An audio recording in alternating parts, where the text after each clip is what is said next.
Good morning, everybody. I am having a cup of coffee and doing a drawing. So, coffee and a doodle, I suppose. I'll just do a circle, a square, and a triangle. We'll call this How to Doodle, or Thoughts on Doodling with Kaylee. Oftentimes, if I don't know what to draw, this is a good place to start because everything is kind of comprised of these shapes, and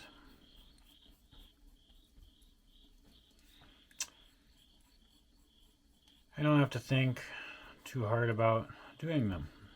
You just kind of like do a quick little doodle, gets you into your hands like, okay, yeah, I can do this. Yeah, I like doing this. So, then you just kind of like, okay, this is generally a face because I like to do faces anyway, so I'll just kind of like do a weird face. It's not really a very good face, but that's okay. They don't have to be good. That's why they're called doodles, not masterpieces. It's more just so you enjoy it. Basically, the only thing you need to do a doodle is a little free time. Not much even, because you can do one pretty quick. Pretty ugly. Don't be afraid to turn the page.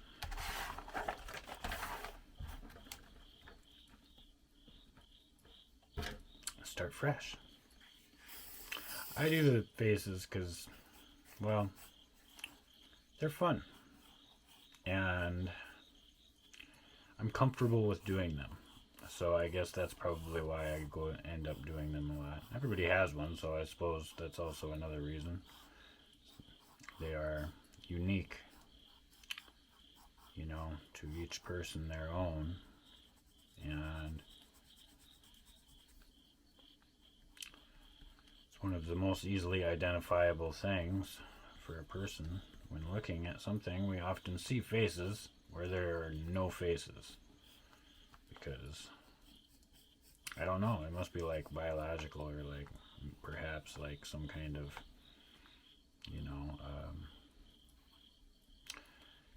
how you like identify everything. As you're looking around in your day, you kind of just generally identify things, right? Unconsciously, of course. Sometimes consciously, because you're like puzzled as to what it is this thing that you're looking at is, and you can't just like off the top of your head figure it out, so you're like, I must think about this. But generally you just see things and know, and so it's unconscious, I suppose, in a way. That's why in the morning time when I'm doing my breathing, I like to just turn off all the lights, because then I'm not identifying everything in the room unconsciously. It kind of helps your brain to, not be so busy.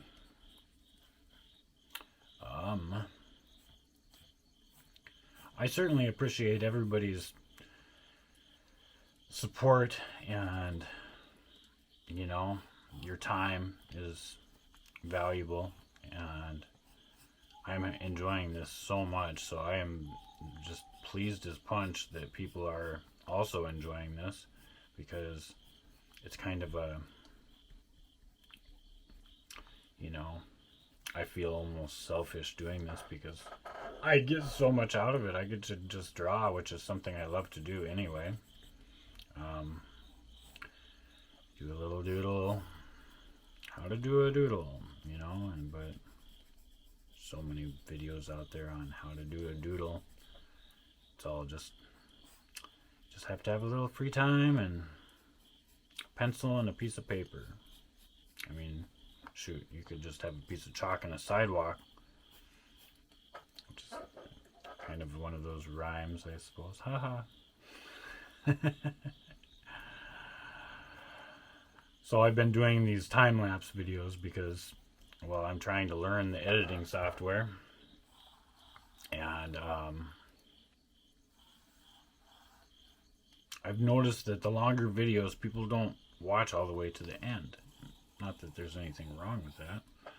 You know, like I said, your time is valuable, and it's just interesting to see. So I thought I would experiment with shorter videos just to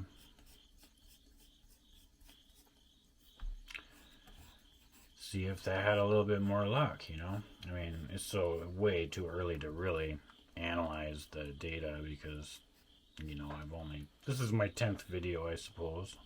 Or if it's not, I've posted another video in its stead. But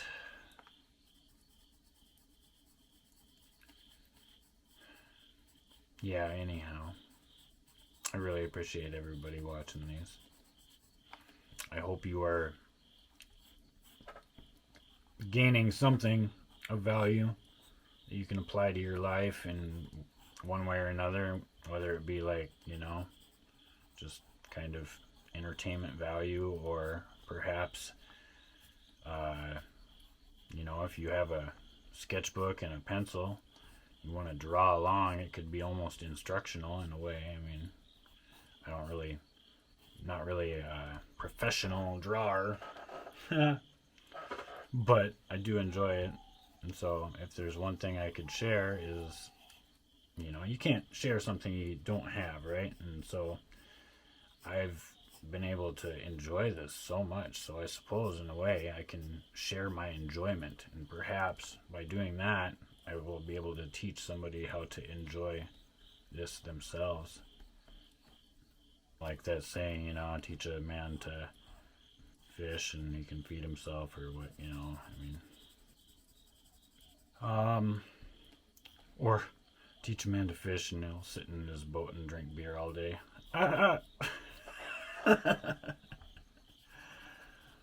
Just kidding. Not really, though.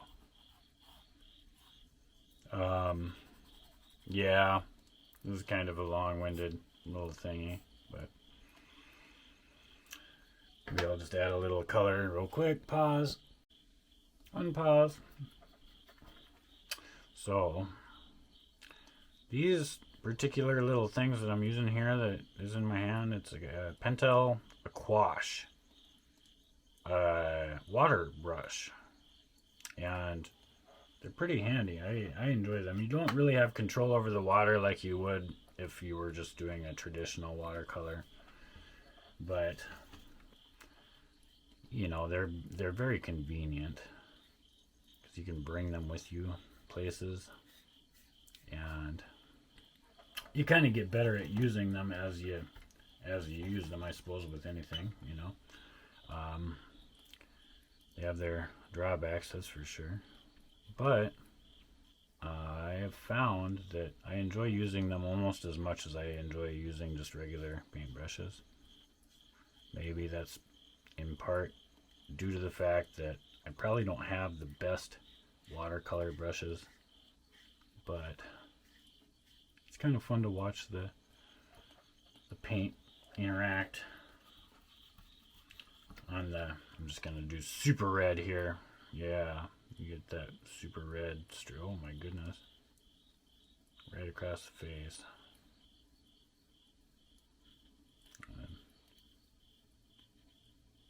Yeah, that was pretty cool. All right.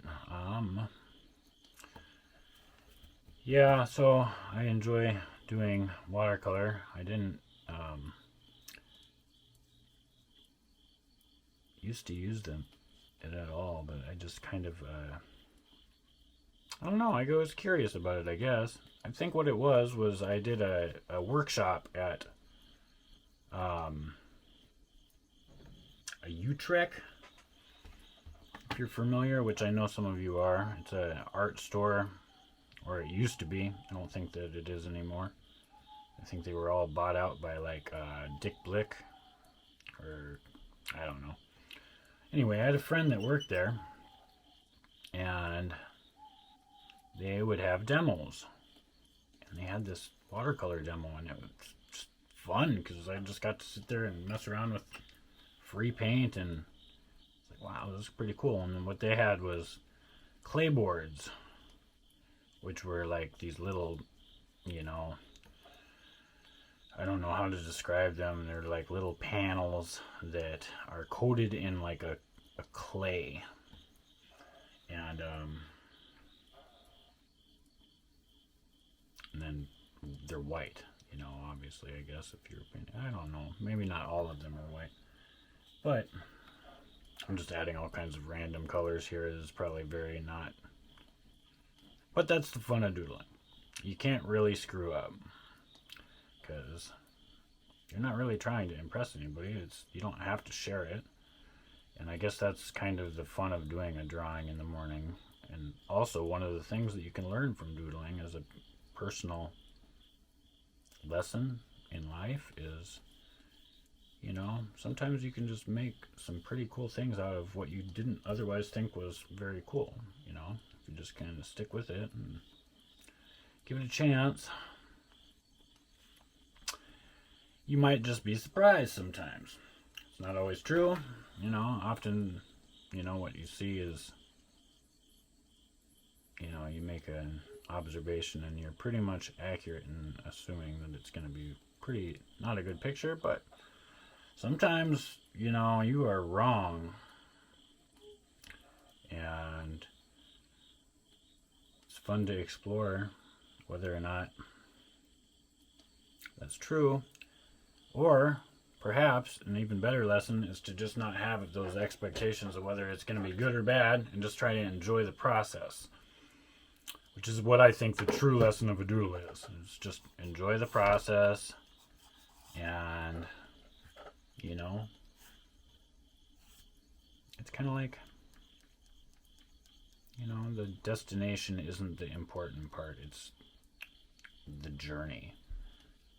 And sometimes the best part of a journey is the company that you keep. You know, which is kind of off topic, I suppose, but, yeah, I'm blessed with the people in my life, that is for certain.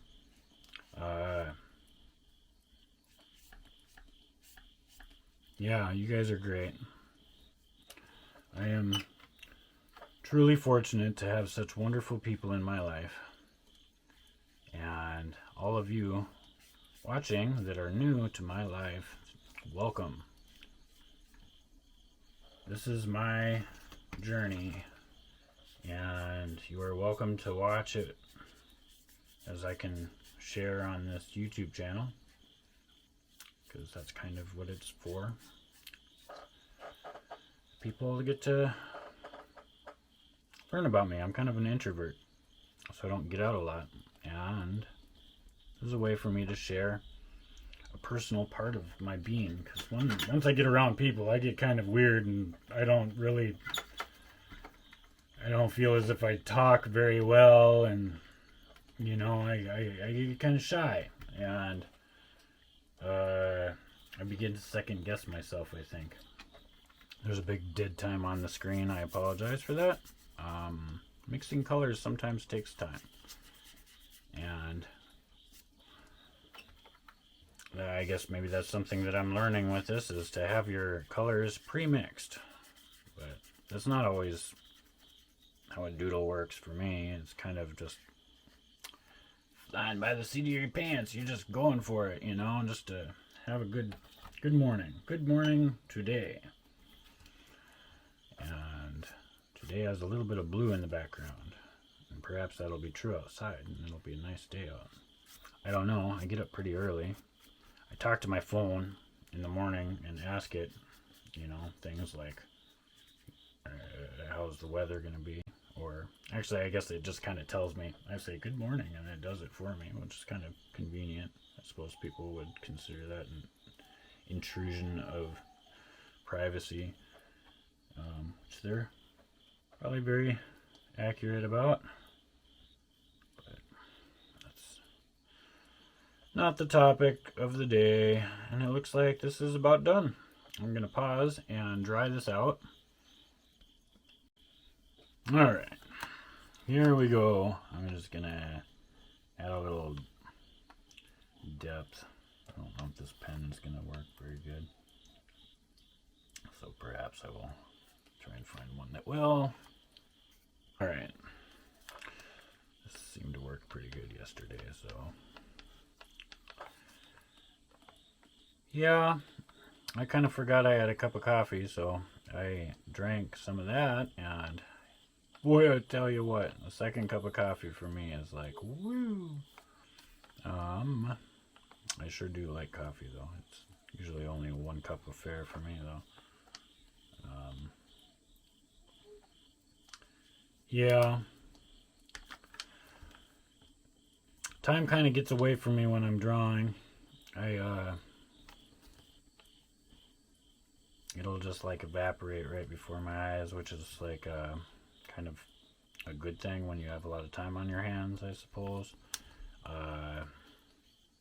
It can also be kind of a bad thing if, like, all of a sudden you have to go to work, which is why I got used to doing just a quick doodle in the morning and just try and do one that doesn't have to be finished. It's just like, just to kind of welcome me to the day. My morning routines have changed over the years, though, so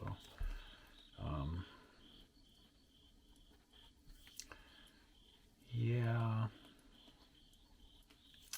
I got off track earlier when I was talking about if you are, in fact, gaining any kind of value from this, you are absolutely welcome to hit the like button, because I don't really know much about YouTube, but I do know that if there's interaction with your videos, they seem to think that's a good thing, which I suppose I do too, because I like to interact with the people that are watching my videos. It's not necessary, absolutely. I suppose in a manner of speaking, I'm interacting with you right now by doing this.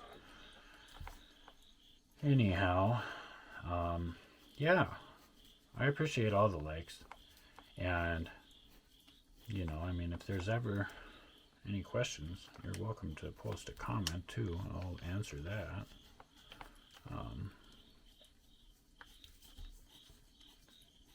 Subscriptions are also welcome. I believe you have to have an account with YouTube to do that, and I know that I've been posting links on my Facebook to the YouTube videos, so perhaps that won't be an option for some people, but you know, if you want to see more of these in the future, I will be doing this for the foreseeable future. I really can't see the future, so much like I believe most people. But anyway, stating the obvious, right? Woohoo. Pretty good at that. I think we all are to a degree. Let's add a little cross hatching. Doot, doot, doot, doot, doot, doot, doot. Fun stuff. Love cross hatching. Kind of a valuable thing to learn how to do when drawing. Can really add a lot of depth to your picture by just a few lines. I'm used to taking the sketchbook and moving it around as I draw, so like I can get a better angle. Which I'm not doing. So if I seem a little awkward drawing, that's kind of why. And I'm trying to keep my hand out of the picture, which isn't entirely possible because, well, it's doing the drawing or something like that.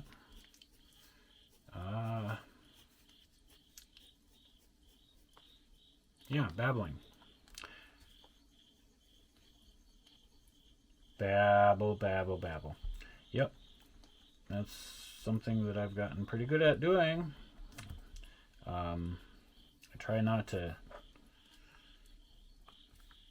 talk over people. I'm trying to learn how to be a better listener.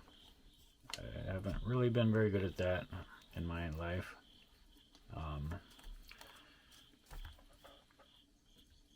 But, you know, just identifying the fact that I am not skilled at this and want to change to be a little bit more communicable with people, is a change in itself, I suppose, because you're recognizing something that you want to be that you're not, or perhaps, we give ourselves less credit than we are due, or none of the credit is ours, because everything's, in a manner of speaking, out of your control if you look at it from a certain perspective. I mean, that's kind of a bad attitude, because, then that kind of gives people the impression that nothing they do matters and all that stuff, and we have control over our actions, right?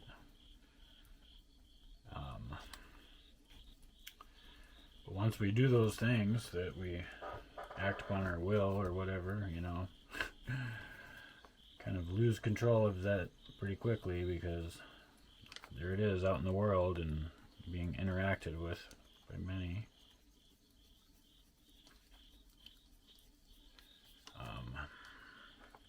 I kind of made those lines a little crooked. It's okay. Yeah, this was a fun picture. And that's really the goal, is I just want to enjoy doing a drawing, and I want other people to enjoy drawing as well. So here we are. Inspiration. What have I found inspirational? Well, there are a few YouTube artists that I am indebted to, in a manner of speaking, because without them I wouldn't have been encouraged to do this. Peter Draws. Great video, or great YouTube channel. If you haven't checked it out, check it out. Pretty cool guy. He is a doodle king among doodle artists, I guess. Or maybe that's kind of funny. People do love labeling things, don't we? Just gotta put a label on everything. But yeah, very encouraging. I was watched a lot of his videos. Who's another one? Jazza. Yeah, there's one. I draw with Jazza, or Jazza draws, or just Jazza. I'm not really sure. He's got a few channels, and he's a pretty over-the-top guy. But you know what? You can learn a lot from him. And he's been doing this for a long time, so encouragement. Well, I suppose I'm getting to the end of the video here, and I just want to say thank you again. You guys are awesome. And if you're still watching, thanks for that, because this is probably not a short video, and I could just keep on adding lines and lines and lines to this, but then it would go on forever. So thank you. Have a wonderful day. Bye.